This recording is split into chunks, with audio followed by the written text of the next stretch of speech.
Well, something we can talk more about is your Standert video. Oh, yeah. This is your first look on the, is it Kreisiger? Is that the way to say it? Kreisiger. I nearly got our friend Steffi to do the, just like take her lips and say the word properly. We call it the Kreisiger RS, but it's not. RS is pronounced differently in German. She told us off. I can't remember what it was. Well, it means circular saw, and it is a bicycle made of aluminium. It is very, very stiff. And scandium. And scandium. Which sounds like a made-up thing to me. It sounds like It's a bit Superman, isn't it? It is Superman.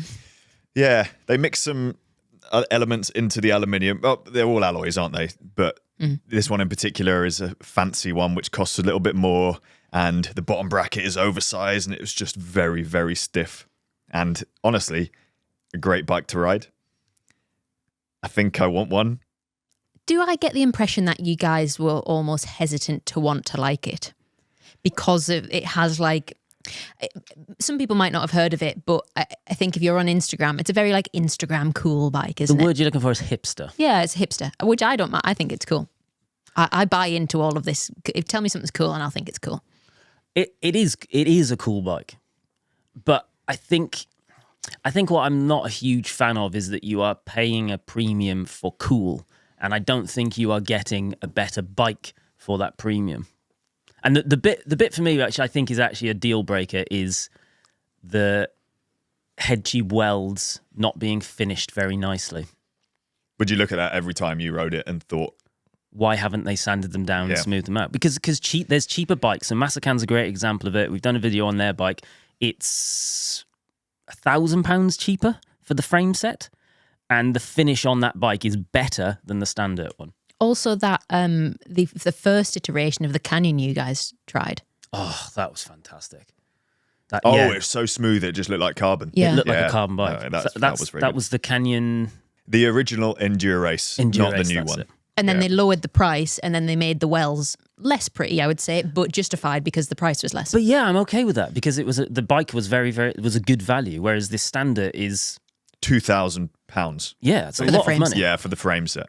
It's a lot of money. It is a great bike. It looks super cool, but I don't know. It either needs to have a better finish or be cheaper, in my opinion. I think I said in the video, the right bike is the one that you look at and you want to ride, and then it makes you go ride. And I think if I had that in my kitchen, I would go ride it loads, maybe more than my current bikes. But do you want that level of stiffness on UK roads? Perhaps not. I think the bit for me is it's a little bit in like no man's land, no person's land, whatever you want to call it. So it's expensive, and it isn't a race bike. It's not a really fast race bike. So if I was spending £2,000 on a frame, then you get into that space of what can you get for £2,000 for a pure road bike that's fast and aggressive, and when you look at it, you go, I'm going to be absolutely hammering it on that. I think what it tells me is a steel bike is better. It's going to be more comfortable. It's going to be more compliant. It's going to be whenever I want to put an effort in, it's going to be pretty much as fast because neither of them are aero bikes. It's going to last longer. But the steel one. Yeah. And it'll last longer. And if I wanted something where I was going to go, I want to ride really, really, really fast, then unfortunately I would probably have to look at the carbon space because it's going to be faster. We didn't really cover any of the other bikes that Standert make, but they do steel bikes as well. And they do stainless. So there's a lot of options there. Yeah. The geometry is really good. I do like the geometry on it. Mm-hmm. It's a cool bike. But I don't want one. It is the most up-to-date aluminium frame, for sure. I think it's the best. Off the peg, you can't get much better. The new Cannondale might be coming out based on some WhatsApps that have been thrown around. What does that mean? CAD 13? No, CAD 40. Wait, how many CADs are there? I think it'd be 14. It'll be 14. Yeah. Yeah, I missed one. Why, who's telling you that? It's the internet. Oh, right. Someone rightly pointed out in the comments, we didn't talk about the configurator. And I think one of the things we could probably add to the first look videos is a bit about the buying experience for the customer. And Standert will sell direct to consumer in most cases, I think. We reviewed the Ridley at the same time. Both of these bikes have a configurator online, so you can, in theory, make a bike which is ready to ride off the bat. You unbox it, it arrives. In the Ridley's case, it would arrive to a bike shop. And this is what they kind of use it as an excuse for their lack of customization options. They've got one crank length on the normal configurator for that bike. This has multiple. You can change stem lengths, you can change the bars, you can change the wheels, you can change the group set. It really does let you tune it and sort of look at all the different price points, which I think is a great thing. Loads of other bike brands do this, but perhaps, in some cases, it looks like there's a configurator, but then the options are just crap. So we should be pointing this out for people watching them. This is something you really want to know. I think we should add it. I agree. It's something worth celebrating because you guys always make such a point of when bikes do come with what you see as, too larger components for the frame size that you're getting, then it's definitely worth pointing out brands that are doing it well. It effectively increases the value because you don't have to spend more money changing stuff, which you inevitably end up having to do on lots of off-the-peg bikes. Like the cranks will be the ones that you want. The stem will be the one you want. You can probably get the saddle that you want or pretty close to it, and then not have to change those things. And look, when you're saying that it is definitely at the higher end of the price range, but maybe that's the sort of thing that you get at the higher end of the price range is better customization. You end up with a bike that you're then not spending extra money on. There's plenty of brands out there doing it for bikes that are not as expensive as that. Okay. So I don't think that is in line with the price. Well, someone's written down here, and I think it's Francis, best aluminium bike possible. Possibly, question mark. Oh. Is what I meant. Okay. I think off the peg, I don't know, I've been thinking about it for a while. If you want a modern geometry bike made of alloy, this is the best there is. Off the peg. You could make something amazing custom. You could go to a frame builder and get something really cool. But we're talking like, what can I get next week? Assuming there is stock.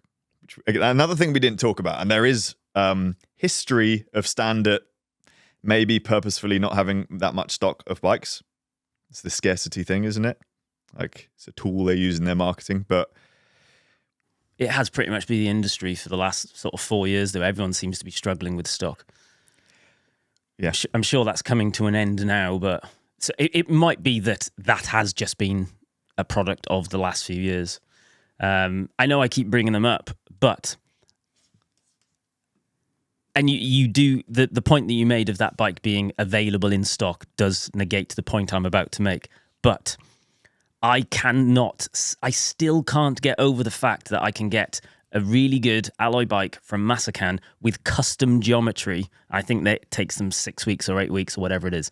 So yes, off the peg, it probably is the best alloy bike you can buy. But I would rather get a Masakan. They don't do the tubes though. I'll ask them. But also I don't think the tubes add that much value. I don't think the Scandium thing makes it that much better. Yeah, they go so hard on the marketing that everything's Scandium, everything's Scandium. It's because it's a cool word. I would as well if I was doing something with Scandium. It's a cool word. We should rename Cade Media to Scandium. It'll make it lighter. It was a light bike, wasn't it? It was 7.5 kilos. But it was also like a 10 grand build. Carbon everything. With scopes, yeah. the wheel set's like £4,000. My ears pricked up. I just got expensive taste in bikes. So it's full Dura-Race group set. The scope wheels, which are regarded as being the most aero and the lightest wheels on the market, and I think they're £3,300. Carbon, everything else, like it should be incredibly light. Should be a great bike. And the disc brake skeptics, I'm going to do this for you. If that was a rim brake bike, same spec, rather than it being 7.6, which I think it was, it probably would have been 6.2. But you wouldn't be able to stop down a hill, so choose your battles. I wish they did a rim brake one. I probably would have switched my frame and bought one. Really? For what, your Scott? Yeah. Yeah. Yeah. I'm willing to bet. We could ask Masakan and they would do a rim brake for you. Jimmy, you getting secretly paid on the side by Masakan? No, I just think they are cool. They've got great colorways. I've chatted to the founder a couple of times, and he's like such a like French hippie. Like you'd think he was living in like a surfing community. They're just like proper like hippies, and their bikes are great and they're really good value. Jimmy is so like anti-mainstream that like even Standert's too mainstream for him. You know what I mean? It is, yeah. He has to find that extra bit of rarity. Standert like 5 years ago was cool. now they're just mainstream, like Panamal.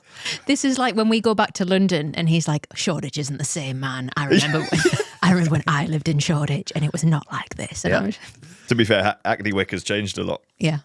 This is only going to make sense to about 20% of our listeners. So I shall wrap this up and move this on.